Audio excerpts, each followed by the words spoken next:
أبشر أيها المتقي لله مهما نزلت عليك من الكربات وتوالت عليك المصائب والأحزان، إن كنت متقيا لله فلن يضيعك الله، سيجعل الله لك فرجا ومخرجا. كلما ضاقت عليك الأمور وازدحمت عليك الأحوال وبلغت مبلغا كبيرا من الابتلاء والمصائب والنكبات، سيأتي الفرج من الله سبحانه وتعالى.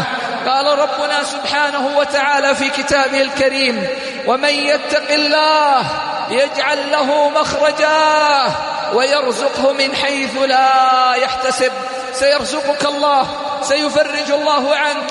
أليس لك عبرة في النبي الكريم يوسف عليه الصلاة والسلام الذي رموه إخوته في ذلك الجب وفي ذلك المكان مع صغر سنه، فرقوا بينه وبين أبيه وأمه وبين إخوانه وأسرته وبلاده، وبقي مبتلى في ذلك السجن حينما ابتلي بامرأة العزيز، ولبث في السجن 7 سنين. ولا تزال الابتلاءات تتوالى على هذا النبي الكريم، من بلاء إلى بلاء، ومن مصيبة إلى مصيبة، ومن محنة إلى محنة، ولكنه لما كان متقيا لله رفعه الله وأعزه الله، وجعله الله واليا على أموال مصر، وجعله الله عز وجل عزيزا مطاعا، وجعل الله له المكنة في الأرض.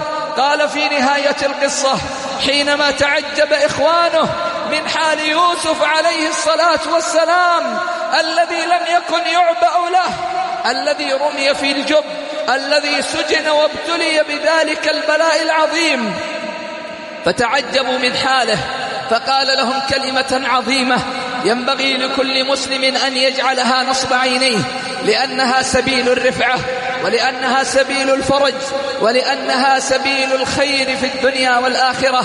قال لهم: إنه من يتقي ويصبر فإن الله لا يضيع أجر المحسنين. إنه من يتقي ويصبر فإن الله لا يضيع أجر المحسنين. من يتق الله حتى في الأعداء، من يتق الله حتى في أعدائه، من يتق الله حتى في من يكيد به، من يتق الله حتى في خصومه، ويصبر على البلاء فإن الله لا يضيع أجر المحسنين. اتقى الله سبحانه وتعالى في إخوانه وتمكن من أخذ حقه، لكنه لم يفعل بهم. كان قادرا على أن يسجن إخوانه وأن يدخلهم في السجن وأن يعاقبهم، فترك ذلك. لا تثريب عليكم اليوم، لا تثريب عليكم اليوم، يغفر الله لكم وهو أرحم الراحمين، لأنه متقيا لله سبحانه وتعالى. فاتق الله سييسر الله أمرك، ومن يتق الله يجعل له من أمره يسرا.